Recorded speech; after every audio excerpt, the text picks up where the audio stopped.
Hello friends, ಎಲ್ರಿಗೂ ನಮಸ್ಕಾರ. Yeshwanthpur express ಬೀದರಿಂದ Bengaluru ಹೋಗ್ತದ. ಅದರಲ್ಲಿ ಜನರಲ್ ಬೋಗಿಯಲ್ಲಿ ಯಾವ ಥರ ಹೆಣ್ಮಕ್ಳು ಬಿಹೇವ್ ಮಾಡ್ತಾರೆ, ಯಾವ ಥರ ಎಂಟರ್ಟೈನ್ಮೆಂಟ್ ಆಗ್ತದ ಬನ್ನಿ ತೋರಿಸ್ತೀನಿ. ಇದೇ ನೋಡಿ ಆ ಜನರಲ್ ಡೆಬ್ಬಿ, ಒಳಗೆ ಹೋಗಿ ತೋರಿಸ್ತೀನಿ.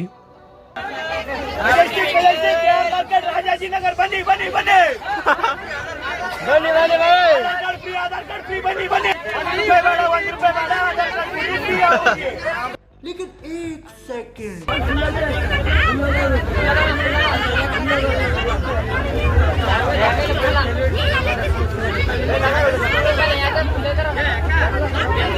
चाय गरम गरम चाय नरेंद्र मोदी की चाय ದೊಡ್ಡ ಜಾತ್ರೆ ಬರುತ್ತೆ ಯಾದಗಿರಿ ಬಂದ ಮೇಲೆ